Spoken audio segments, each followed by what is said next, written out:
ان سے اسہال ہوتے ہیں، لیکن اس میں یہ ایک فرق ہے کہ جو اس کے مریض ہوں ان کو ایسڈ کھانے سے اسہال لگ جاتے ہیں اور آئسٹر سے بھی اسہال لگ جاتے ہیں، سمندری جانور جن کو مثلا لائکوپوڈیم میں بھی وہ مضر ہیں، اس بیماری میں بھی، لیکن پکا ہوا پھل کھانے سے تکلیف نہیں ہوتی، کچا کھٹا پھل کھانے سے جن کو اسہال لگ جائیں ان کا یہ علاج ہے، اور ان کے لیے ان کے پیٹ کی درد کا دورہ بھی اس دوا سے متاثر ہو، فائدہ حاصل کر لیتا ہے، پیٹ کے درد کو بھی اس دوا سے فائدہ ہو جاتا ہے، جو اگر کھٹاس کی زیادتی سے کھٹا پھل کھانے کے نتیجے میں اسہال اور سپیزم ہو۔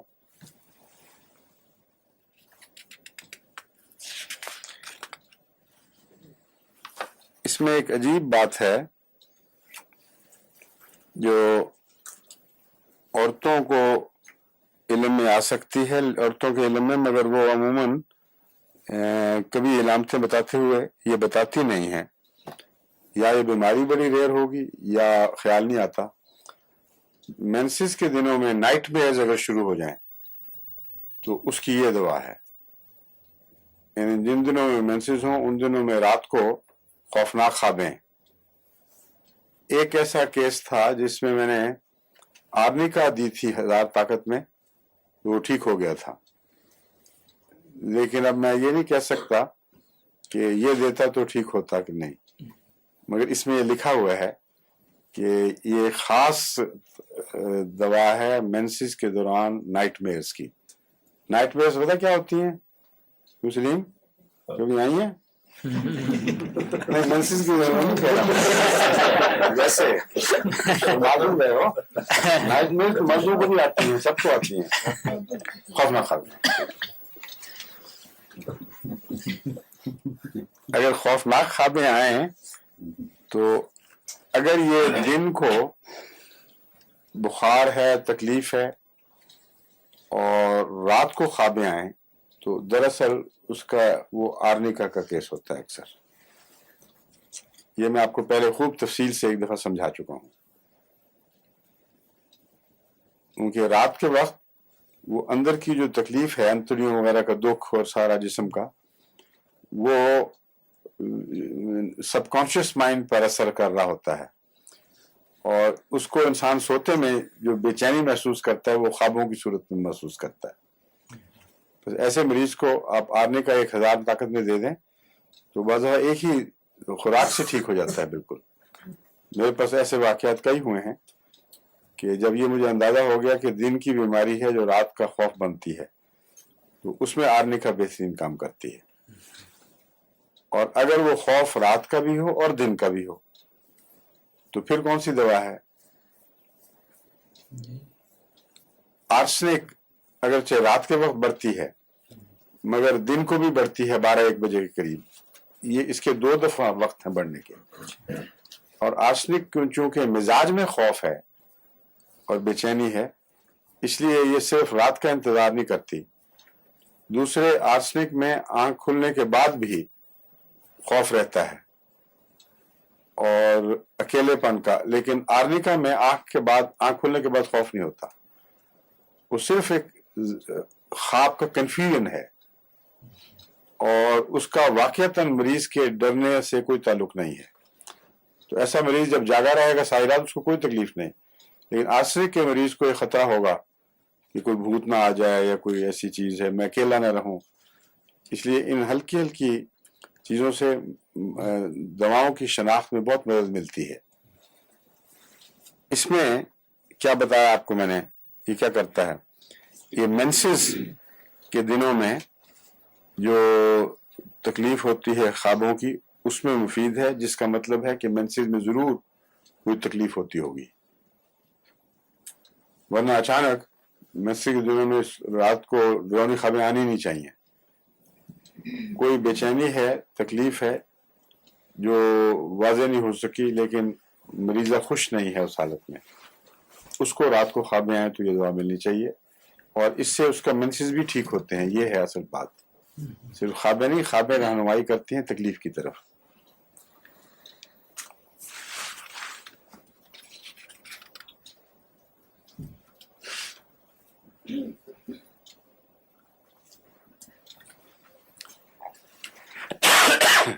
ایک اور بات جس کا مجھے کوئی کسی مریض پر تجربہ نہیں ہوا لیکن نقطہ کام کا نظر آتا ہے دیکھنے میں، وہ یہ ہے کہ اگر کسی کے متعلق ڈاکٹرز یہ کہیں کہ ٹو فریکوینٹ مینسٹرل فلو کی وجہ سے یہ عورت بچہ نہیں پیدا کر سکتی، تو ایسی صورت میں کہتے ہیں یہ علاج ہے. اسٹیریلٹی کی مختلف وجوہات ہیں بے شمار، یعنی کیوں آخر ایک عورت بچہ نہ پیدا کر سکے. پلسٹیلا کی اور وجوہات ہیں، دوسری اور دواؤں کی اور وجوہات بیان کی جاتی ہیں. کولوفائلم میں بھی یہ بہت مفید ہے. ابھی پچھلے 1 سال کے اندر 2-3 کیسز ایسے میں نے دیکھے ہیں جن میں پلسٹیلا ناکام ہو گئی تھی، کولوفائلم سے اللہ کے فضل سے بہت نمایاں فرق پڑا، بچہ ہوا، بعضوں کا ہونے والا ہے، بعضوں کے ہو گئے. اور کولوفائلم کو میں استعمال کر کے دیکھا ایسی صورت میں جب مریضہ میں ایبارشن کی ٹینڈنسی ہو. بعض دفعہ 2-3 مہینے ایبارشن ہوتی ہے، اس میں نارمل جو روٹین کی دوائیں ہیں وہ سبائنا یا کیلکیریا کارب یہ دوائیں عموماً استعمال کی جاتی ہیں، اور آپولس ویبرنم آپولس مدر ٹنکچر. لیکن جب میں نے یہ استعمال کرا کے دیکھی تو پتہ چلا کہ اس کا حمل ٹھہرانے سے کچھ گہرا تعلق ہے، اور اللہ کے فضل سے کئی ایسے کیسز ہیں جن میں اس کے بعد حمل ٹھہرا ہے، حالانکہ پلسٹیلا ناکام ہو گئی تھی. تو یہ جو دوا ہے اس کا بھی کہتے ہیں حمل کے ٹھہرنے سے تعلق ہے. اگر یہ ڈاکٹر کہیں کہ اس کو مینسز بہت کھلے آتے ہیں اور کوپیس ہیں اور اس کی وجہ سے کچھ خرابی ہے کہ وہ غالباً وہ اووم اس کا ٹھہرتا نہ ہو، بیچ میں بہ جاتا ہو، تو یہ اس کو ٹھیک کرتی ہے. اس میں جو نیٹرم کارب بھی اچھی دوا ہے. جی نیٹرم کارب، نیٹرم کارب کا پڑا تو ہوا لیکن تجربہ کبھی نہیں ہوا. کبھی آپ نے کیا ہے اس کا تجربہ؟ شیخ صاحب دیا کرتے ہیں؟ شیخ حنیف صاحب دیا کرتے نہیں دیا کرتے تھے، بچہ بھی ہوا کرتا تھا. جی 1-2 کیس ہے. اچھا 1-2 کیس. جی اب یہ ڈیپینڈ کرتا ہے کتنے کیسز میں دینے کے بعد جی وہ ہوا ہے. اور نیٹرم کارب کی دوسری علامتیں بھی پائی جاتی تھیں یا نہیں، یہ سوال ہے. کن علامتوں میں دیا کرتے تھے کچھ یاد ہے آپ کو؟ یہ نہیں بانج پن، ہاں؟ بانج پن صرف بانج پن، جی صرف بانج پن پہ تو نہیں کام کرتی، وجوہات ہیں اس کی. وہ ایک خاص سمپٹم ہے اس کی. ہاں جی اچھا ٹیبلٹ ہے. وہ اس میں یوٹرس میں جو سیمنز جاتے ہیں وہ قبول نہیں کرتے. بات نہیں دیتا. جی جی ہاں تو اس کے کیا ظاہری طور پر وہ ریجیکٹ ہو جاتا ہے، جی اس صورت میں اس صورت میں کام آتا ہاں پھر یہ کہنا چاہیے کھل کے. جی. اس میں ایک اور دوا بھی ہے جو یوٹرس کے اس ریئیکشن کو ٹھیک کرنے کے لیے. الیکٹرس ہاں فیرینوس. الیکٹرس فیرینوسا. جی نہیں الیکٹرس میرے ذہن میں نہیں تھی، ایک اور میں نے پچھلے دنوں دیکھی تھی، میرے نوٹس میں ہوگی کہیں. مگر نیٹرم کار آپ کہتے ہیں اس میں مفید دیکھی گئی ہے. جی اچھا